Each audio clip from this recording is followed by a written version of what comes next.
Lyrical rappers respond to mumble rappers. It just, you know, some people more than others went a little far with it.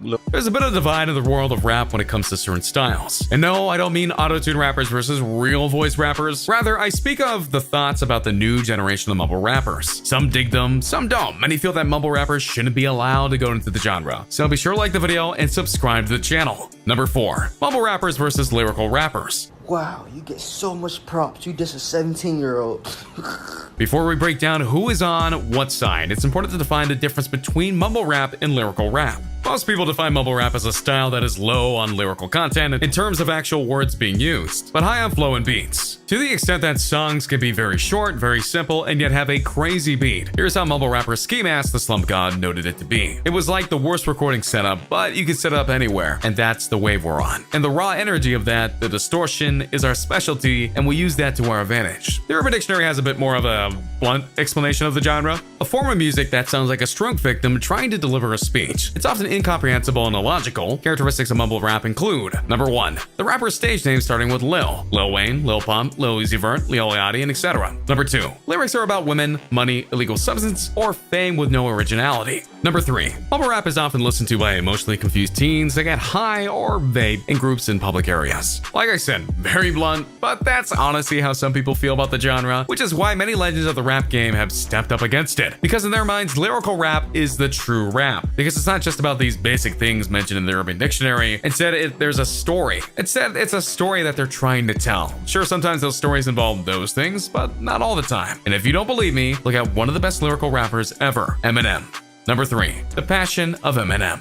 What I'm telling you with these lines is, I don't know what's real and what's not at this point. You know what I'm saying? Eminem is a legend of the rap world, and for a very good reason. His music is legendary and speaks to many in the rap community. For Eminem, rap isn't just a genre. It's a sacred thing that he takes very, very seriously. And while he had been on a downturn for the last few years in terms of new rap music, he had to watch as a new age of rappers came up and didn't have the quality of him, or other big name rappers like Drake, Chance the Rapper, Kendrick Lamar, Nicki Minaj, and many more had. Drake is always going to be in my good graces because he did something for one of my daughters that I'll never forget. There's a difference between a big rapper name and being a good rapper in Eminem's mind. And that's why he went off on some of these young rappers in his massively successful album, Kamikaze, because they're part of the mumble rap generation. In Eminem's mind and many others, mumble rap is all about style, beats, instead of the lyrics, which is what Eminem is all about. I was kind of taking shots at and going at, and who I wasn't, you know what I'm saying? He loves to do songs that have deep meanings, like what he did with Stan or The Real Slim Shady, or one of his most legendary tracks, Lose Yourself. For him, it's the words that mix with the music that allows him to express himself and prove the power of rap music. But in his eyes, a lot of these young bucks don't even get that, and it frustrates him to no end, which is why he openly and honestly bashes mumble rappers whenever he can. For example, he once blasted the mumble rap group Migos. Brain Dead, Eye Drops, Pain Meds, Cyclops, They Bed, iPod, Maybach, Maybach, Train Wrecks, Sidewalks, Payless, High Tops, Cake Feds, IHOP, Playtex, iSpots. Migos has a habit of stringing together random words, and this is affronted to someone like Eminem who desires perfection in every single lyric, and verse of course that he ever makes. So to do something like this is not only barbaric, it's an insult to rap in his eyes. Thus, they got a major insult on the Kamikaze album, but they weren't alone. For example, he had a lot of other issues with many of the Lils in the rapper community, which of course includes Lil Pump, so in the ringer he calls him out. Lil Pump, Lil Xanax imitate Lil Wayne. I should aim at everybody in the game. Pick a name. I'm fed up with being humble, and rumor is I'm hungry. I'm sure you heard bumblings. I heard you want to rumble like an empty stomach. I heard you're mumbling, but it's just jumbled and mumbo jumbo. This is another spot where Eminem just lays out how much he hates the mumble rappers out there, even referencing a low point in his life with the struggle to be good with his own body. Period in your life. Well, the crazy part about that clip, and I don't know if people believe me when I say this, but I don't remember being here. To state how low they actually are. The ironic part about it though is that Lil Pump not only responded to it, he actually thanked Eminem for going that distance on him and telling him what he needed to hear. Granted, Lil Pump still does mumble rap and continues to get in trouble because of it, but it's nice to see that some of these mumble rappers are at least willing to hear what Eminem has to say. Buy 5 more bust downs. I'm about to go buy everything. And guess what? I'ma still be rich. Which is something others have criticized because many mumble rappers have gone out of their way to criticize the old guard lyrical rappers, including 6ix9ine, who angered many rappers by saying that he was the king of New York. To be the king of New York. Matter of fact, tag 52.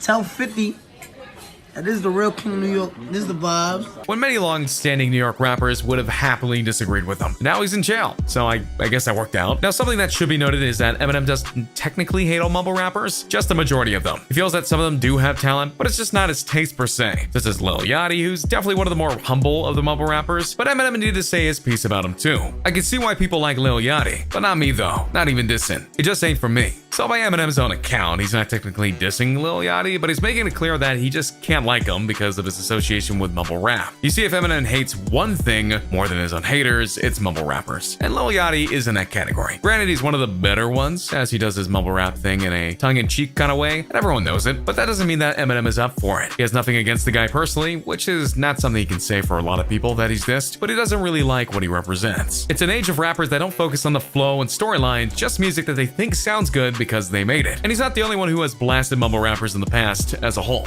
Number 2, J. Cole. I was like, yo, this kid is smart.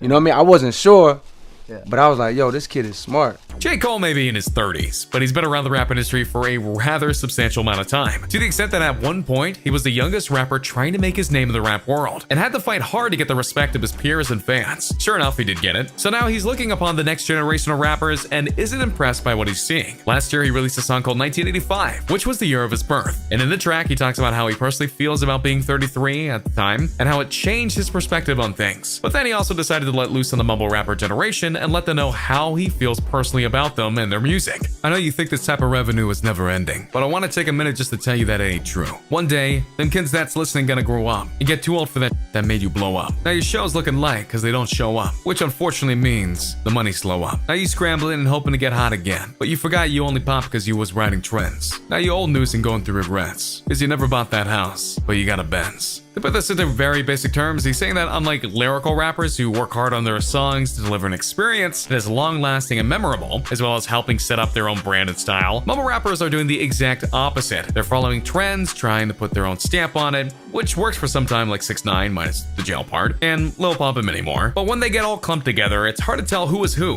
where you would never get Eminem, Drake, and J. Cole mixed up because of their different styles and lyrical flows. He's calling them out because he feels that they need a wake-up call. And 1985 was actually a big diss track towards Lil Pump, one of the biggest mumble rappers, especially the line about him not having a house. And sure enough, after the song came out, he went and bought a $4.5 million house just to spite J. Cole. But if you think about it, this was what J. Cole was warning against: wasting money on frivolous purchases just to save face. So who was the real winner in that back and forth? Number 1, the future of rap. He was like, Lil Xan, Lil Pump, imitate Lil Wayne. And I was like, yeah, I definitely imitate Lil Wayne. When it comes to the future of any music genre, really, it's nearly impossible to say that one thing will last forever and another thing will die out. There was a time when rap groups were the biggest thing in the genre thanks to NWA and Public Enemy, but then came the rise of Biggie Smalls, Tupac, Eminem, and many others, so that now most rap groups are all but gone, but save for Migos and some other small ones. Also, ladies in rap were once very few, and now Cardi B, Nicki Minaj, Rihanna, and many more are at the top of their game in terms of their music. So as with anything, as time goes on, there are changes in the dynamic that make the genre evolve in their own way. And that's what mumble rap is. It's the evolution of the SoundCloud generation of rappers who are trying to make themselves a part of the industry the only way they know, by putting out beats and songs that they know they can do and going for it in an all-in type of way. But as noted, just because you break into the industry doesn't mean it's going to get you what you desire. Many are looking for acceptance, whereas guys like Eminem and J. Cole want to see people with true quality and lyrical mastery to propel the next generation of rappers, not ones who just spit out gibberish and call it music. That's not their style, and that's not what they deserve in their minds. The term mumble rapper in and of itself is a divisive term, and some have gotten very angry when a fellow rapper or media person has called a rapper a mumble rapper, even though they clearly aren't one. So the bias of it being a solid insult is there. So will mumble rap die out? It's hard to say, but what isn't hard to say is that this subgenre is going to have a hard road going forward as more ire is drawn in by those doing it. And so there you have it, the breakdown of what lyrical rappers think about mumble rappers, and some big examples of who stands on which side of the fence. So what do you think personally about mumble rappers? Are they okay in your book, or do you side with guys like Eminem who say they're not even truly rap? Let me know your thoughts in the comments down below. Be sure to subscribe, and I'll see you next time